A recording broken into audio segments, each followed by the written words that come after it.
प्रदेश में निकाय चुनाव को लेकर बीजेपी का नया फंडा, प्रचार रथ के सहारे जन जन तक पहुंचेंगी ये नई योजनाएं।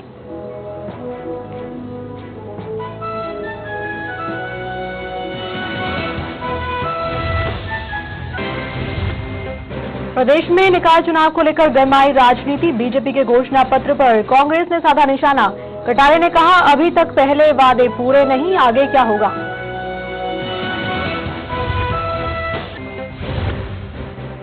उज्जैन के महाकाल मार्ग के होटल से युवक का शव मिलने से फैली सनसनी, पुलिस ने मामला दर्ज कर जांच की शुरू।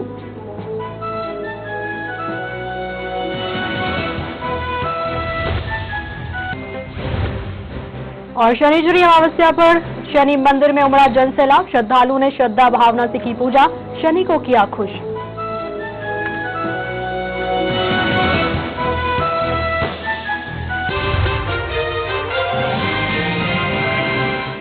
नमस्कार, मध्य प्रदेश न्यूज में आप सभी का स्वागत है और मैं हूं प्रियंका।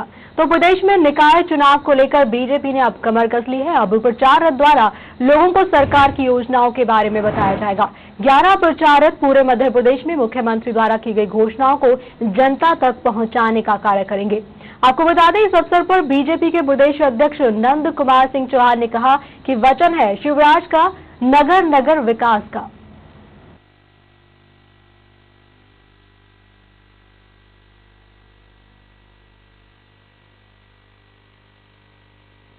वचन है शिवराज का नगर नगर विकास का।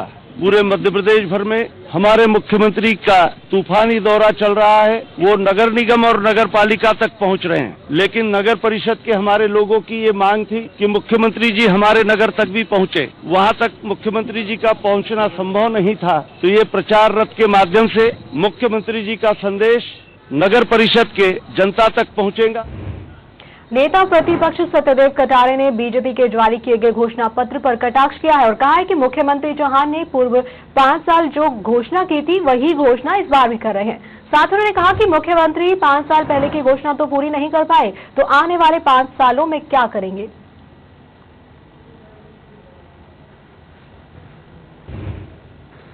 शहर में कौन सी व्यवस्थाएं ऐसी हैं?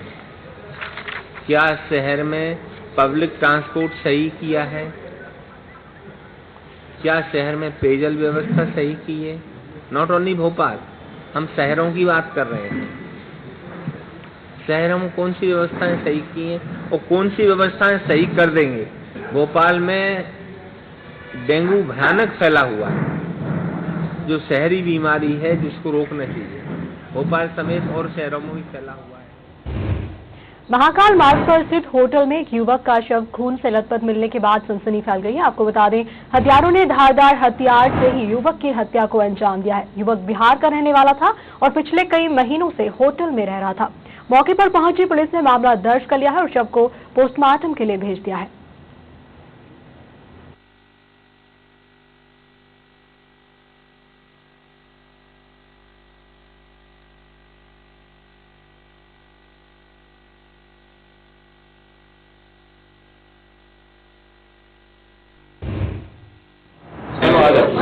क्षेत्र में एक होटल थी कृष्णा पैलेस, इसके रूम नंबर 105 में आज कुछ हुआ आई, तो उसके बाद में खोल के देखा गया तो उसमें एक व्यक्ति की लाश थी। उसको बुरी तरह से किसी धारदार वस्तु से उसे मारा गया है। वह जो अभी होटल के रिकॉर्ड से मालूम पड़ता है वो गुड़गांव का रहने वाला है।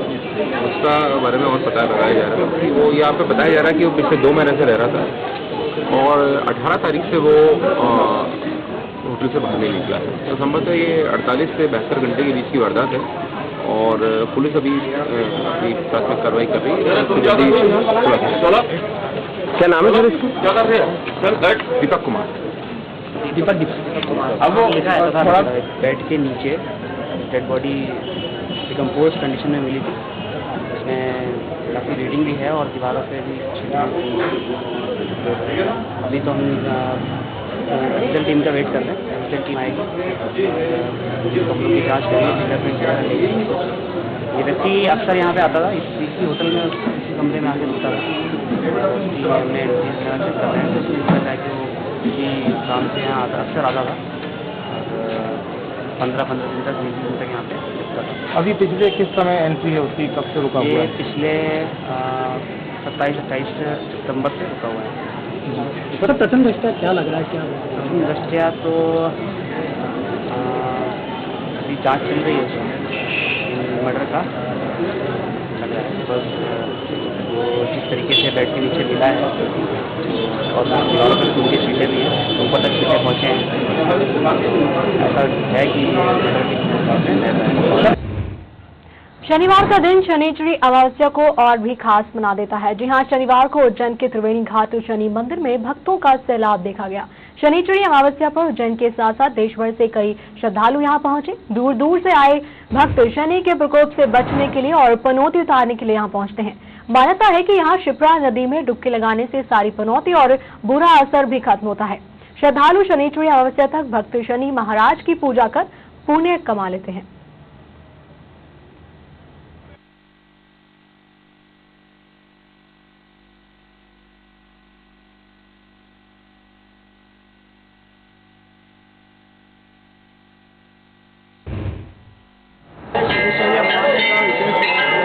अमावस्या के सभी तिथियों में विशेष मानी गई है और शनि महाराज के लिए अमावस्या उत्तम है।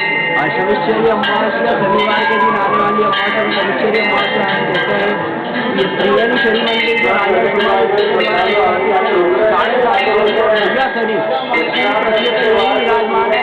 कोई भी श्रद्धालु शनिश्चरी अमावस्या आता है त्रिवेणी संगम में स्नान करके वहाँ अपने जूते चप्पल दान करके यहाँ पे शनि महाराज के 7.5 स्वरूप और ढैया स्वरूप के दर्शन करके अपने सारे कष्टों का निवारण करता है। आज शनिश्चरी अमावस्या का पर्व है त्रिवेणी शनि मंदिर पे, और इस उपलक्ष्य में यहाँ पर लोग दर्शन करने आए हुए हैं। उनकी व्यवस्था के लिए हमने जगह जगह पर बैरिकेडिंग जिगजैग्स बनाए हैं भीड़ कंट्रोल करने के लिए। उसके साथ ही श्रद्धालुओं के लिए शिप्रा स्नान की व्यवस्था हमने मोटर पंप के जरिए और जो है फव्वारे लगा के घाट पे की है। और घाट में से कोई नदी में लोग नहीं उतरे, इसलिए हमने बैरिकेडिंग करके नदी में जाने से रोका हुआ है लोगों को। उनके नहाने की व्यवस्था हमने घाट पे की हुई है अच्छी तरह से। उसके पश्चात मेडिकल की व्यवस्था उनके लिए है। रात भर से और अभी भी लगातार लोग दर्शन करने आ रहे हैं। लगभग 25 से 30 हज़ार के करीब लोग दर्शन कर चुके हैं।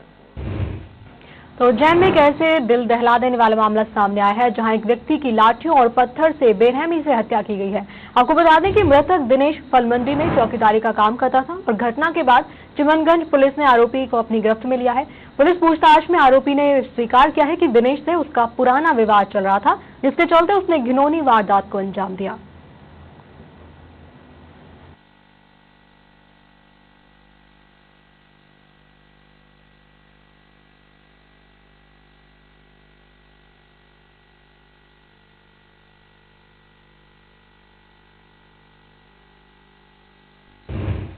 आधे घंटे पहले सूचना मिली थी फोन पे कि दिनेश नामक कोई लड़का जो है अनाज मंडी में दो लोग बैठे चर्चा कर रहे थे। उसी दौरान सूचना मिली कि व्यक्ति की हत्या हुई है।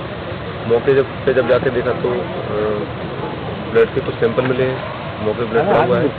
और डॉक्टर से बातचीत के दौरान पता चला कि धारदार हथियार उसके फ्रंट से दाहिनी तरफ पतली पर मारा गया और सिर पे भी चोट निशान है।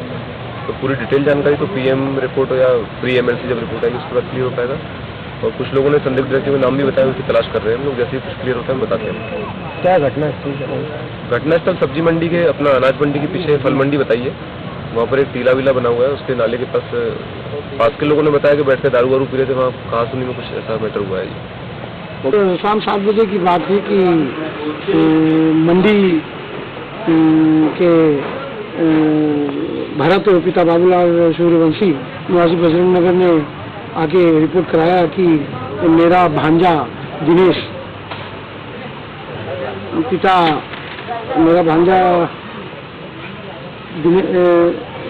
मेरा मामा दिनेश बाघेला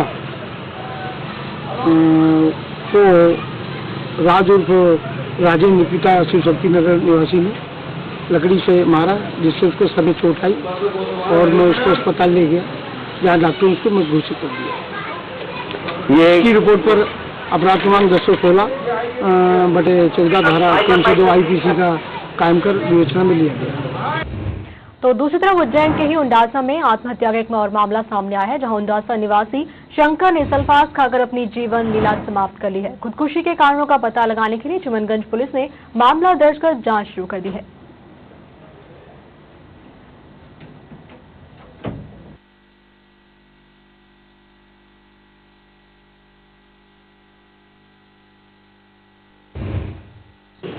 कल सूचना मिली, चैरिटेबल से सूचना मिली थी कि शंकर सिंह बहादुर सिंह सल्फास खाने से परिजनों द्वारा भर्ती कराया गया है। फिर कुछ देर बाद मालूम पड़ा कि डॉक्टर साहब ने थाने में सूचना दिया कि उसकी मृत्यु हो गई। मृत्यु पश्चात सूचना मिलने पर हमने उसकी लाश शीर्ष अस्पताल मरचौरी में भर्ती कराया है और आज पीएम कराया है, परिजनों को के सामने फोटो कराया है।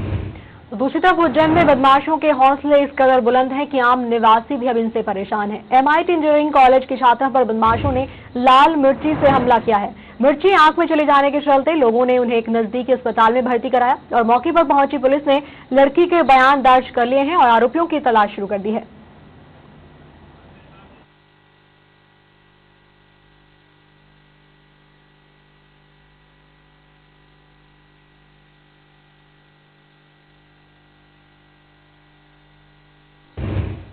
नागदिरी में रहती है वो, तो MIT कॉलेज की छात्रा है। वो करीबन ब्रिज से चामुंडा माता तरफ आई थी, ब्रिज के बीच में ही पहुंची थी कि दो लड़के स्टेशन वालों से लाल टाइप का पाउडर डालना बताया उसके हाथ में और एकदम भाग गए। अच्छा उसके साथ कुछ भी नहीं करी, लेकिन वो एकदम से पाउडर डाल के भाग गए। क्या लूट की तलाश थी उनकी? बच्ची का उसका बयान लिया, उसके बाद मालूम है पुलिस भी आ गई है उसकी जाँच करना। उसके साथ कुछ ऐसी कोई लूट वूट की ऐसी कोई बात नहीं है, बस उसको पाउडर डाल के आगे रवाना हो गया। शहर में बढ़ते अपराधों को लेकर पुलिस प्रशासन का रवैया भी अब सख्त होता हुआ नजर आ रहा है। उज्जैन में नवागत पुलिस कप्तान के दिशा निर्देशों के तहत पुलिस ने चेकिंग अभियान चलाया है। आपको बता दें, माधव नगर पुलिस ने वाहनों की तलाशी का अभियान चलाते हुए छोटे बड़े सभी वाहनों की चेकिंग की।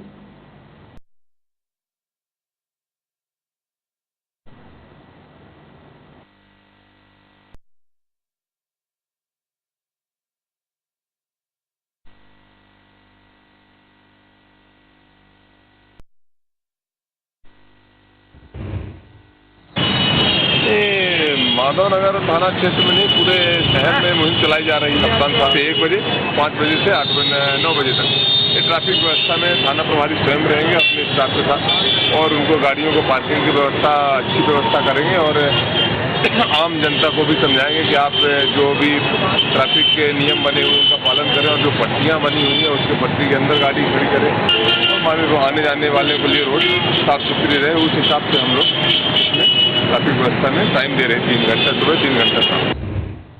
कार्तिक मेले की बात करते हैं, जहां अखिल भारतीय लोक भाषा कवि सम्मेलन का आयोजन किया गया और इस सम्मेलन में कवियों ने मालवी, बुंदेली, निमाड़ी, राजस्थानी और गुजराती सहित अन्य लोक भाषाओं में कविता पाठ कर सुधी श्रोताओं को रसपान करवाया।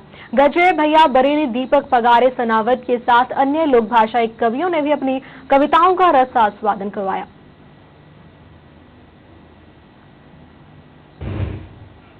तो दूसरी तरफ भोपाल सांसद आलोक संजय ने बताया कि all India institute of medical science का काम 80 से 90% हो गया है। साथ ही उन्होंने कहा कि जो एम्स और ठेकेदारों के बीच का करार हुआ था उसमें कुछ विसंगतियां आने के चलते कार्य में रुकावट आ रही थी, लेकिन बहुत ही जल्द इन्हें भी दूर कर दिया जाएगा और कार्य भी शीघ्र ही शुरू किया जाएगा। तो वहीं गुफरान आजम ने अब एक प्रेस वार्ता का आयोजन किया है। उन्होंने EOW द्वारा समाचार पत्रों में प्रकाशित समाचार पत्र पर भी तीखी प्रतिक्रिया व्यक्त की है। आपको बता दें, उन्होंने कहा है कि जो समाचार प्रकाशित किया गया है वो आधारहीन है और तथ्यहीन भी है।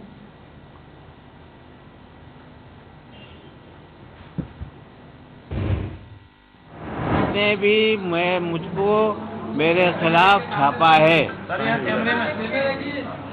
जिसने भी मेरे खिलाफ छापा है मैं उसके खिलाफ मानहानि करूँगा। जिसने मैं आपको एक बात और बता दूं, अगर आप लोगों ने बगैर छानबीन के ये खबर छापी है तो हर पेपर वाले के खिलाफ भी करूँगा।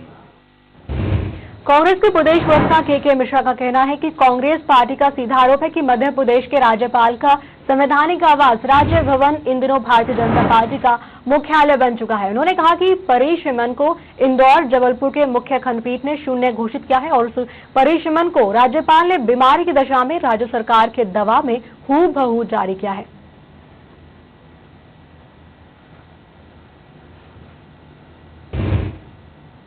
कांग्रेस पार्टी का सीधा आरोप है कि मध्य प्रदेश के राज्यपाल महोदय का संवैधानिक आवास राजभवन इन दिनों भारतीय जनता पार्टी का मुख्यालय बन चुका है।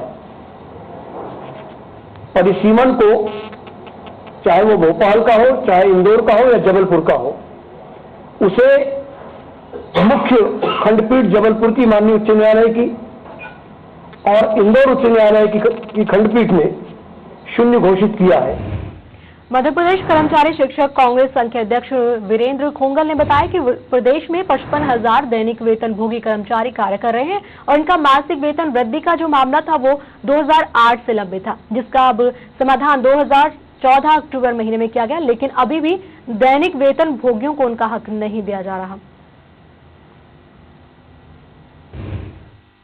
वैभव जी, मध्य प्रदेश में 55,000 दैनिक वेतन भोगी कर्मचारी काम कर रहे हैं और इन लोगों का जो मासिक वेतन वृद्धि का प्रकरण था 2008 से लंबित था और अब जाकर सरकार के श्रम विभाग ने और श्रमायुक्त की जो बैठक हुई पिछले महीने, उस उच्च स्तरीय बैठक में दैनिक वेतन भोगी कर्मचारियों की वेतन वृद्धि की गई है। तो दूसरी तरफ चुनावी माहौल गरमाते ही पार्टियों के वरिष्ठ नेता एक दूसरे पर आरोप प्रत्यारोप का कोई मौका नहीं छोड़ रहे। एक तरफ जहां कांग्रेस के प्रदेश अध्यक्ष अरुण यादव ने कैलाश विजयवर्गीय पर निशाना साधते हुए भ्रष्टाचारी प्रभारी मंत्री बताया, तो वहीं दूसरी ओर अगर बात की जाए विजयवर्गीय की, तो उन्होंने अरुण यादव को बच्चा बताया है। अधिकारी को निर्देश दूंगा कि उसमें अभी महाकाल के हाथ में कमान थी, अभी महाकाल के हाथ में है, अरुण का भी समझ में नहीं आएगा। तो बीजेपी के प्रदेश प्रवक्ता विजेंद्र सिंह सिसोदिया ने बताया है कि चुनाव अभियान समिति के सदस्य प्रतिदिन कार्यालय में बैठते हैं और पूरे दिन की समीक्षा करते हैं।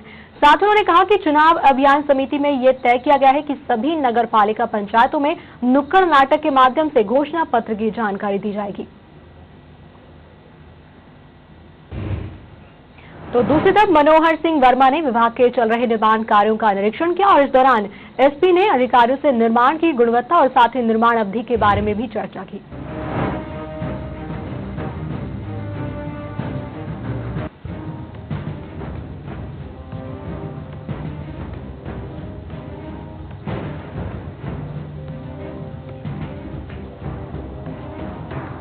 पुलिस विभाग से संबंधित निर्माण कार्यों में एक कंट्रोलिंग भवन का निर्माण चल रहा है, जो कि आधुनिक कंट्रोलिंग भवन था और उज्जैन शहर की और उज्जैन जिले की जो भी आने वाले समय की आवश्यकता है उनको ध्यान में रखते हुए काम किया है। इसका भी मैंने उल्लेख किया है। उसके बाद पुलिस ऑफिसर्स प्लेस में कुछ ऑफिसर्स क्वार्टर्स का निर्माण चल रहा है, वो भी अभी अच्छी प्रगति है।